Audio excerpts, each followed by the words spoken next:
दोस्तों, Soviet union के टूटने से पहले दुनिया में दो बड़े कम्युनिस्ट देश थे, चीन और सोवियत यूनियन। लेकिन जहां ये दोनों ही देश बाकी सभी कम्युनिस्ट गवर्नमेंट्स को सपोर्ट किया करते थे, वहीं दोनों के रिश्ते आपस में इतने खराब थे कि इनकी लीडरशिप एक दूसरे को देखना तक नहीं चाहती थी। ये लड़ाई दोस्ती के तौर पर शुरू हुई थी और शुरुआत में तो चाइनीज रेवोल्यूशन ने सोवियत यूनियन से इंस्पिरेशन और सोर्सेज दोनों लिए थे। लेकिन जब भारत का मसला आया तो इस वजह से दोनों ही देश एक दूसरे से अलग हो गए थे। दुनिया में से सिनो सोवियत स्प्लिट के रूप में याद किया जाता है। लेकिन आज बहुत ही कम लोगों को ये बात पता है कि इन दोनों देशों का झगड़ा भारत के कारण हुआ था। क्या ये पूरी कहानी, और आज इतने सालों बाद इसे कैसे याद किया जाना चाहिए, आज जानते हैं आज की इस वीडियो में। लेकिन वीडियो शुरू होने से पहले अगर आप इस चैनल पर नए हैं या आपने अभी तक इस चैनल को सब्सक्राइब नहीं किया है तो चैनल को सब्सक्राइब करना, बेल आइकन दबाना ना भूलें।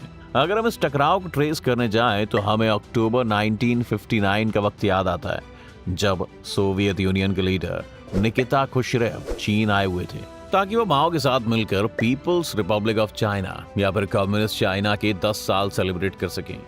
यूं तो बाहर से सब कुछ नॉर्मली लग रहा था, लेकिन दोनों ही देशों के बीच में टेंशंस काफी बढ़ी हुई थी और इसके कई कारण थे। एक कारण तो ये था कि जब 1953 में स्टालिन की मौत हुई तो निकिता खुश्रेव ने गद्दी संभाली और एक प्राइवेट मीटिंग में ये डिक्लेयर कर दिया कि अब वो स्टालिन की गलतियों को सुधारने की कोशिश करेंगे, सोवियत यूनियन को एक बेहतर रास्ते पर ले जाएंगे। इस मीटिंग की स्पीच बाद में लीक हो गई थी। दुनिया भर के कम्युनिस्ट लीडर्स ने इस वक्त क्रूशेव को एक गद्दार के रूप में देखना शुरू कर दिया, क्योंकि उस वक्त स्टालिन को एक महान कम्युनिस्ट लीडर माना जाता था और क्रूशेव उनकी लेगेसी को खत्म करने की बात कर रहे थे। लेकिन क्योंकि अब क्रूशेव सोवियत यूनियन के लीडर थे, इसलिए कोई भी मुखर होकर उनका विरोध नहीं कर सकता था। इसलिए 1959 में जब क्रूशेव चीन गए तो माओ उनसे बात करने के लिए तैयार थे। उनमें से एक मुद्दा भारत का भी था। 1959 में ही चीन ने तिब्बत पर कब्जा कर लिया था और दलाई लामा तिब्बत छोड़कर भारत आ गए थे। नेहरू ने तिब्बत पर चीन का कंट्रोल तो एक्सेप्ट किया, लेकिन साथ ही उन्होंने दलाई लामा को भी लौटाने से इनकार कर दिया, जिसने माओ को काफी नाराज कर दिया था। तिब्बत के साथ साथ अब मैकमहल लाइन का इश्यू भी खड़ा हो गया था, क्योंकि चीन अब तिब्बत के साथ साथ भारत के कुछ एरियाज पर अपना क्लेम कर रहा था। इन फैक्टर्स की वजह से उस वक्त चीन ने नेहरू के खिलाफ बहुत सा प्रोपेगेंडा फैलाना शुरू कर दिया और नेहरू को एक वेस्ट फ्रेंडली लीडर के तौर पर भी पेंट करना शुरू कर दिया। सोवियत यूनियन के लीडर मिखाइल सुस्लोव ने चीन से इस अटैक को बंद करने के लिए कहा।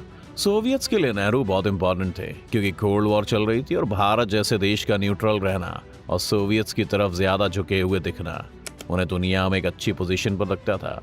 लेकिन चीन को इसकी फिक्र नहीं थी और इसलिए मार्च 1959 यानी क्रूशेव की विजिट से 7 महीने पहले चीन की सेना ने बॉर्डर पर भारतीय सैनिकों के साथ एक झड़प भी की थी। क्रूशेव ने इसे हल्के में नहीं लिया और चाइनीज लीडरशिप पर यह भी आरोप लगाया कि वो सोवियत्स और चाइना के बीच के रिश्ते को कॉम्प्लिकेटेड बना रहे हैं।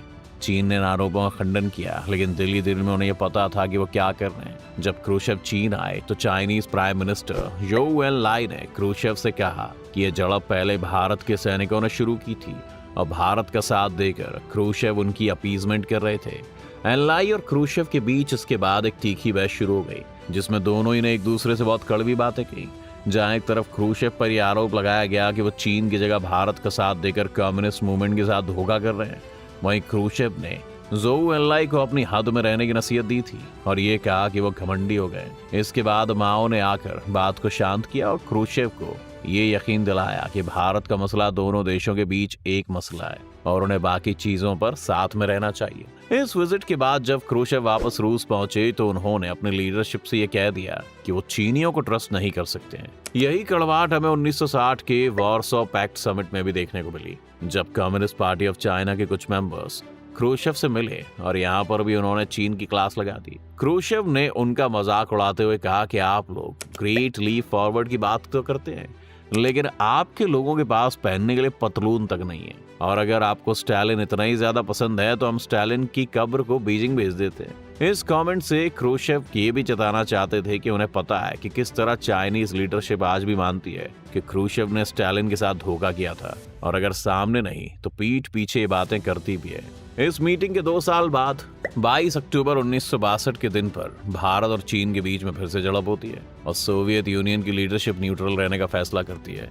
इस बात को लेकर भी माओ काफी नाराज हो जाते हैं और वो सोवियत्स की न्यूट्रलिटी को भारत की साइड लेने की तरह देखते हैं। ये बात कुछ कुछ सच भी थी, क्योंकि 1960 से 62 के बीच में सोवियत ने भारत को 94 फाइटर एयरक्राफ्ट बेचे थे, जिन्हें अब इस जंग में चीन के खिलाफ इस्तेमाल किया जा रहा था। लेकिन बात सिर्फ इतनी सी नहीं थी दोस्तों कि सोवियत यूनियन चीन के खिलाफ था, इसीलिए वो उनके सपोर्ट में नहीं आया, बल्कि जियो पॉलिटिक्स में और भी बड़ी बड़ी चीजें हो रही थी।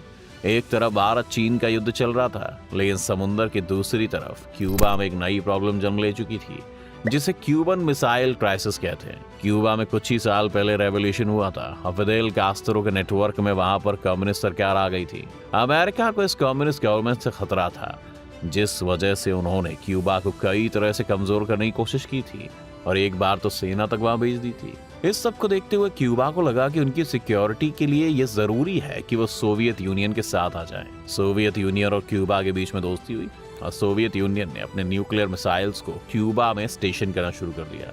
अमेरिकन सीक्रेट सर्विस के सामने जब ये बात आई तो तुरंत छुट्टी पर गए प्रेसिडेंट जॉन एफ कैनेडी को वापस बुलाया गया और इसकी जानकारी दी गई। अमेरिका बिल्कुल घबरा गया था कि उनके बॉर्डर से इतने करीब सोवियत यूनियन ने अपने न्यूक्लियर मिसाइल स्टेशन कर दी हैं। कैनेडी ने भी दूसरी तरफ से ये वार्निंग दी कि अगर सोवियत यूनियन अपनी मिसाइल वहां से नहीं हटाता है तो न्यूक्लियर वॉर के लिए तैयार रहे।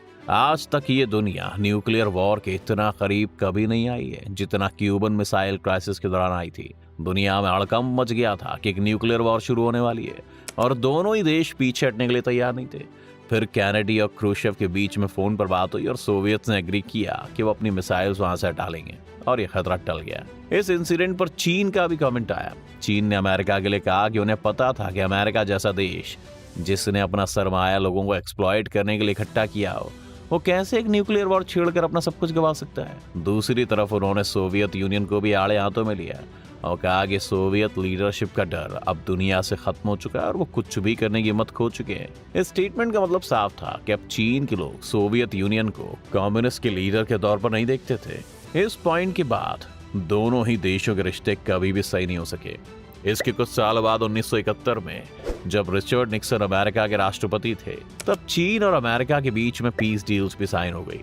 एक कम्युनिस्ट देश का अमेरिका के साथ हो जाना सोवियत यूनियन की नजर में बहुत बड़ा धोखा था और कोल्ड वॉर की वजह से इस इंसिडेंट को सोवियत्स के खिलाफ एक षड्यंत्र के रूप में भी देखा जाने लगा। लेकिन चीन की लीडरशिप ने इस मूव से दिखा दिया था कि वो सोवियत संघ को नहीं बल्कि खुद को कम्युनिस्ट लीडरशिप का हिस्सा मानते थे। इसके बाद एक तरफ चीन और अमेरिका ने बिजनेस के रिश्ते डेवलप करने शुरू किए और 1980 में चीन ने जल्दी से इकोनॉमिक ग्रोथ की गाड़ी पकड़ी और दूसरी तरफ सोवियत यूनियन और भारत के रिश्ते मजबूत होते रहे। ये इंसिडेंट आज के समय के लिए भी बहुत रेलेवेंट इसलिए है क्योंकि देखा जाए तो आज वैसी एक सिचुएशन है। अब चाहे रूस एक कम्युनिस्ट देश नहीं है, लेकिन वो एक एंटी अमेरिकन अप्रोच तो रखता ही है और चीन भी अमेरिका को एक दुश्मन के रूप में देखता है, जिस वजह से इन दोनों का साथ होना बहुत जरूरी है। लेकिन दूसरी तरफ चीन हमारे बॉर्डर्स पर भी लगातार घुसपैठ कर रहा है और अगर कभी जंग होती है तो रूस शायद इस वक्त भी न्यूट्रल रहे और चीन का साथ ना दे। शायद इस वक्त पूरी दुनिया इस सीनो सोवियत स्प्लिट से सीख कर ये जानने की कोशिश कर रही होगी कि उनका अगला स्टेप क्या होना चाहिए।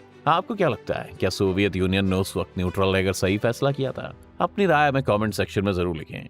उम्मीद है आपको आज की इस वीडियो से काफी कुछ नया सीखने को मिला होगा। अगर आपको ये वीडियो पसंद आया तो वीडियो को लाइक करें और अगर आप इस चैनल पर नए हैं तो जाने से पहले इसे सब्सक्राइब करना भी ना भूलें।